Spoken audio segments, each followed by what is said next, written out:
Hey everyone, it's Kai from Cool Collectibles. It's a beautiful Easter Sunday here in Australia, so I thought it'd be a good time for me to go through the collection update for the first quarter of 2019. And it has been a pretty quiet start to the year. I haven't actually got too much to go through, but I'll start on this side of the room where I did get earlier this year the MP, wrong side of the room, the MP Megatron 36 Plus, which is the toy accurate repaint. I don't have the accessories to make the full rifle there, but I have rearranged a few things in the room to move some of the vehicles and so on around, so that's where I've ended up putting Megatron there, and of course the new MP Shockwave 29 Plus, I think it is, the darker coloured version, which I've got displayed next to Megatron and Soundwave. So I moved all of the Masterpiece figures out of the top rows here. I figured these two big cabinets would be more suited to having all of my sort of 1/6 scale and larger statues and so on in, and used these two details for the Masterpiece figures. It is pretty crammed in there. I do have a few repaints down the bottom, and the rest of the repaints are on this side of the room here, in the top level of here, where I've got some of the other Lego vehicles and so on. So these are all the repaints I've got, and then these ones in here with MP24 and the King Grimlock MP8X and a few other repaints in there. So not too many more repaints to come, apart from Blue Streak. Blue Streak's coming out later in the year to replace this version here, the cartoon version. And I am still waiting for Wheeljack from Big Bad Toy Store. I'm not sure why they're taking so long to get their Masterpiece figures in. It's a little bizarre because that Wheeljack came out ages ago. And there's the original there waiting to be replaced as well. So that's pretty much on the MP front. I do have Optimus coming from Japan this time, in August hopefully, through Nippon Yasen. I think it's the first time I've ordered from them, so hopefully they turn out okay. And of course there's also Bumblebee. No announcement yet on Hound, but hopefully that comes soon. On the 1/6 scale front, I did get Neo here earlier in the year, and it is a beautiful figure, loaded with accessories, and it just suits really well with all of the other classic action sci-fi figures and characters that I've got lining this side of the room now.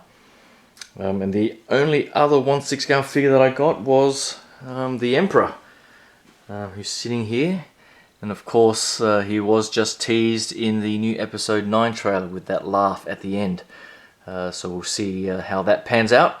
I do have to pull that cowl down a little bit lower, but other than that I am pretty happy with this side of the room. I have moved a few things around in this A New Hope section here. So the Sideshow 3PO and R2 are set up for Return of the Jedi here with Luke, and I do have the Hot Toys R2 coming. They still haven't announced 3PO, but once they do, that'll fill those two spots there for this A New Hope section. And that's pretty much all I've got on the 1/6 scale front. On the 1/12 front, I did get the Popeye. If I can get rid of all of these reflections, I did get the Popeye there from Mezco, and that's pretty much it as well. That's another gorgeous figure hiding behind Bruce Lee here. So as you can see, I have rearranged a few things with the two Mezco figures back there, and all the Lego are sort of crammed in here, and then I've got the sort of Bishojo statues over that side, and some of the spares just sitting outside without the glass doors. I did just notice, thank God they've re-released the Jessie from the Revoltech series. I've been waiting for that for years, and it was going for ridiculous prices on eBay, so I'm glad Bandai, not Bandai, I think that Good Smile, I can't remember the company, but I'm glad that Kyoto, I think is the company. I think they've announced that for a July or August release, so I'm glad to finally get Jessie for that. And then just looking down here, I also did get the Bandai Threepio at the back there. It's another addition to this awesome movie realization Star Wars series. No more further announcements yet. They have teased IG-88, but hopefully they make the formal announcement soon and more characters, because it has been a pretty slow release schedule for that series. And of course the only other thing I got is from the Lego front, that Flintstone set at the back there. So it is a bit crammed in here with all the other sort of Lego idea sets that I've got, but hopefully I get some new cabinets or shelving a little bit later in the year, and can spread this out again. So as you can see with the rearranging, I've got some of the prequel stuff up here.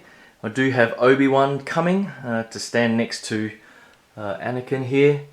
I still don't have the Hot Toys Darth Maul pre-ordered. I'm probably going to wait for some comparisons to really decide if I want to upgrade the Sideshow version.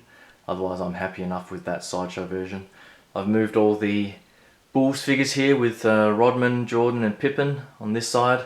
I might get the what they've called the final edition with the white uniform and all the shoes to display in here, but we'll see how we go. And then I moved all of the DC figures onto the top row here. I love how the DC figures add that bit of colour. I mean, this side here is all the sort of classic action 80s and so on in Star Wars, and it is a bit drab. All sort of dark grey, blacks, silvers, apart from Luke here in his bright orange. But love these characters. And there is the sort of sequel trilogy figures that hopefully the only one I'll ever get again is Poe, which they haven't announced yet, but that'll probably be my last character from the sequel trilogy. And of course I've still got a bit of room for a couple more figures if they ever release any more classic sort of action sci-fi figures down here. And that's pretty much it. Nothing really further down here that's changed. All the Back to the Future and Batman stuff is still down there from the 80s. So that's pretty much it. I do have the Hot Toys Black Panther and Obi-Wan coming. I still have the Chun-Li from PCS to come to join this awesome Ryu. It seems like that's being released in a couple of batches. And once I get Chun-Li, I definitely will be putting these behind glass. But hopefully that comes soon. The Australian stock seems to be coming out in July. And that's pretty much it. I'm just trying to think of what else I've got coming. There's Vega and Blanka coming in the SH Figure Art Street Fighter series, which I still love. So I'm looking forward to getting those. And then there is the Pinhead and Michael Myers statues coming soon. I think I've got Pinhead waiting in my pile of loot at Big Bad Toy Store, but I'm waiting for Wheeljack and a few other things to arrive before I ship all of that. But that pretty much covers all the things I've got coming up as well. So a bit quiet so far this year, but hopefully it picks up towards the middle and end of this year with a few Star Wars and other 1/6 stuff. And of course there's been the influx of all the Infinity War and Endgame figures. So hopefully we'll see some great figures coming out of there, and I'll decide if I want to upgrade my cap from this Golden Age version, get the next version of Ant-Man and so on. But we'll see. Overall, I'm still pretty happy with the way this side of the room has turned out. But there's still a bit more room along this wall where I'm going to be putting a big TV and a sound system and so on. So there's still a bit of rearranging to go, but there's no real rush on my part. It's a slowly sort of growing collection, and I've rearranged a few things and sold a few things. So it's always interesting to see how the collection sort of evolves over time. But hopefully you can give the video a like and subscribe to the channel, and stay tuned for all the upcoming things I have this year. So thanks again, and I'll talk to you guys soon. Cheers. Bye.